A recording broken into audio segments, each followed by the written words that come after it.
आज की क्लास में हम हर्डमैनिया के बारे में पढ़ेंगे। हर्डमैनिया को सी स्क्वर्ट भी कहा जाता है। सबसे पहले हम हर्डमैनिया की सिस्टमैटिक पोजीशन पढ़ेंगे।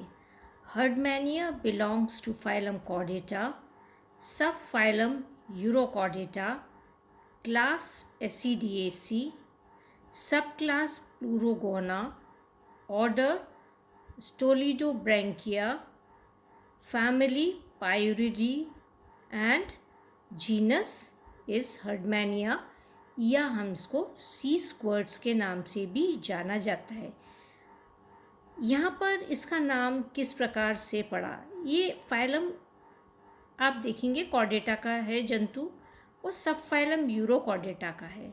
तो यूरोकॉर्डेटा में इसको क्यों रखा गया, क्योंकि इसमें जो नोटोकॉर्ड और नर्व कॉर्ड जो होती है वो टेडपोल लार्वा में टेल में ही पाई जाती है। It is confined, notochord and nerve cord are confined to the tail of the tadpole larva, और इसलिए इसका नाम यूरोकॉर्डेटा पड़ा। मतलब यूरो मतलब टेल और कॉर्डा मीन्स कॉर्ड। इसके अलावा इस सब फाइलम को, यूरोकॉर्डेटा को ट्यूनिकेटा के नाम से भी जाना जाता है, क्योंकि इन जंतुओं में एक प्रोटेक्टिव लेदरी कवरिंग पाई जाती है जो उनकी बॉडी पर लगी हुई होती है। लेदर लाइक कवरिंग होती है जो कि जिसको हम ट्यूनिक या टेस्ट कहते हैं। ये आप देख रहे हैं क्लास एसिडिएसी का जंतु है, तो इनको एसिडियंस कहा जाता है। एसिडियंस क्यों कहा जाता है, क्योंकि ये जो होता है जब भी इन एनिमल्स को डिस्टर्ब किया जाता है तो इनसे पानी के दो जेट से फव्वारे निकलते हैं। इनके दो साइफन्स होते हैं जिनसे दो फव्वारे जैसे निकलते हैं। जब भी इन्हें डिस्टर्ब किया जाता है तो ये कॉन्ट्रैक्ट हो जाते हैं साइफन्स और इनसे दो फव्वारे जैसे निकलते हैं, और इसलिए इनको सी स्क्वर्ट्स के नाम से भी जाना जाता है। अगर हम देखें इनका डिस्ट्रीब्यूशन कहाँ है, तो हर्डमैनिया वर्ल्ड वाइड डिस्ट्रीब्यूटेड है। संसार में हर जगह ये पाया जाता है। आप इंडियन ओशन में देखेंगे, जो हिंद महासागर है उसमें हर्डमैनिया पैलिडा आप देख सकते हैं। हर्डमैनिया मॉरिशियाना है, सिलोनिका है, एन्यूरेंसिस है। इसके अलावा हर्डमैनिया पैलिडा आप देखेंगे Pacific ocean, Atlantic ocean, Caribbean ocean में भी पाए जाते हैं। हैबिट और हैबिटेट अगर हम देखें तो हर्डमैनिया पैलिडा जो हम पढ़ रहे हैं वो एक्सक्लूसिवली मराइन है, समुद्री जंतु है ये, और इसे कॉमनली एसिडियंस कहा जाता है, जैसा कि मैंने पहले आपको बताया है।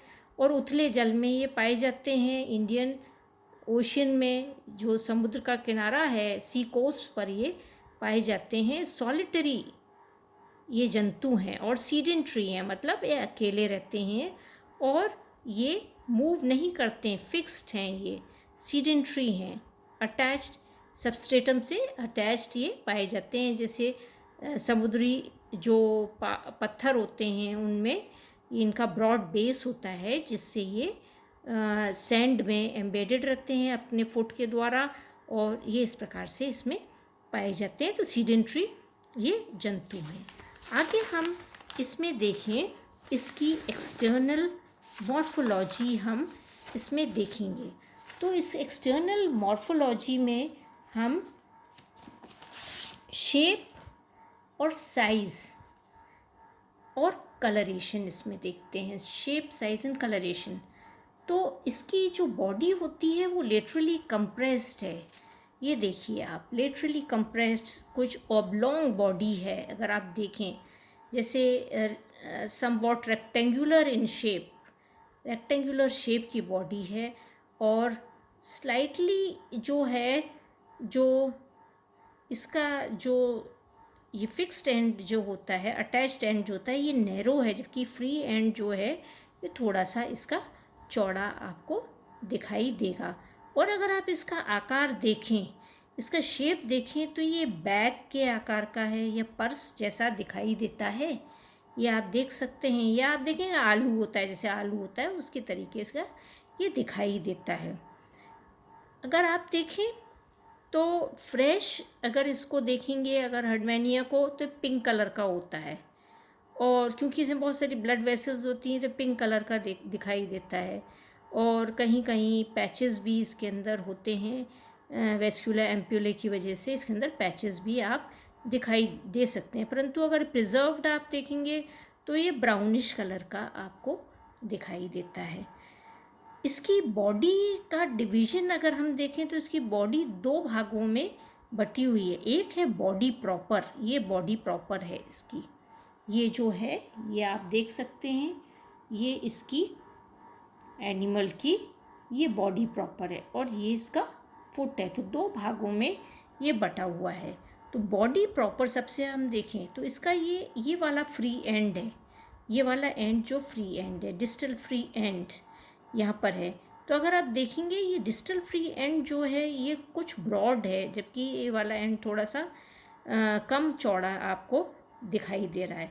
इसके जो फ्री एंड्स हैं इस पर ये आपको दो साइफन्स इसके दिखाई दे रहे हैं। ये जो साइफन है इसे हम कहते हैं एट्रियल साइफन, और दूसरा ये साइफन है, सॉरी, इस साइफन को कहते हैं ब्रेंकियल साइफन और इस साइफन को हम कहते हैं एट्रियल साइफन। और दोनों साइफन्स में आप देखेंगे तो ये वाला जो साइफन होता है ब्रेंकियल साइफन को ओरल साइफन भी कहते हैं। ये थोड़ा सा एट्रियल साइफन से थोड़ा सा छोटा होता है, हल्का सा छोटा ये होता है। और आप देखेंगे दोनों साइफन्स को अगर आप देखेंगे तो दोनों साइफन्स में ये ओपनिंग है, ये इसकी ओपनिंग है, ये इसकी ओपनिंग है। तो इसको कहते हैं ब्रेंकियल अपर्चर, ब्रेंकियल साइफन की ओपनिंग को कहते हैं ब्रेंकियल अपर्चर, और इसको इनकरेंट ओपनिंग भी कहते हैं क्योंकि पानी इससे अंदर आता है।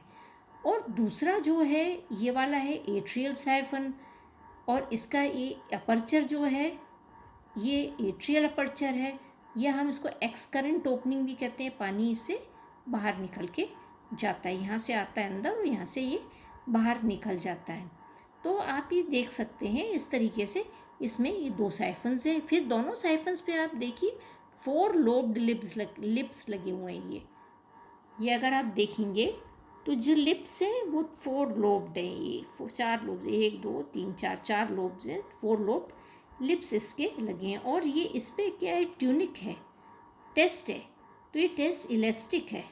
तो जब भी एनिमल डिस्टर्ब होता है तो ये साइफन्स जो होते हैं ये बंद हो जाते हैं, दोनों ही साइफन्स क्लोज हो जाते हैं। अब आप देखें दूसरा इसका बॉडी का पार्ट है वो है फुट। तो फुट आपको ये दिखाई दे रहा है, तो ये कंपैरेटिवली बॉडी प्रॉपर से थोड़ा सा नैरो है और डर्टी येलो कलर का होता है, रफ़ है, क्योंकि इस पर आपको दिखाई दे रहे हैं कि बहुत सारे रॉक्स वगैरह लगे हैं, मोलस्कन शेल्स वगैरह होते हैं, इससे अटैच्ड रहते हैं। और ये जो होता है थोड़ा सा हार्ड भी होता है, और हार्ड होने के कारण ये आपको थोड़ा सा शेपलेस भी आपको दिखाई देता है। कॉनकेव बेस इसका होता है और इसके द्वारा ये जो समुद्र की जो मिट्टी होती है, सैंड होती है, उससे ये एंकर हो जाता है या अपने आप को अटैच कर लेता है ये। और उसमें इसीलिए सीडेंट्री हैबिट है ना इसकी, तो ये यहाँ से अटैच्ड रहता है फुट से। और ये जो फुट है ये अलग अलग प्रकार का हो सकता है, किसी में कॉनकेव शेप का होता है, कॉनकेव बेस हो सकता है, फ्लैट होता है, किसी में ओब्लॉन्ग हो सकता है, एलोंगेटेड हो सकता है, नैरो हो सकता है, इरेगुलर भी हो सकता है। और इस प्रकार से ये क्या होता है, फुट क्योंकि अटैच्ड रहता है सैंड में, एंकरेज का काम करता है और बॉडी के जो एनिमल की बॉडी है उसको बैलेंस भी करता है और सीधा रखता है, इरेक्ट रखता है, क्योंकि ये एम्बेडेड रहता है।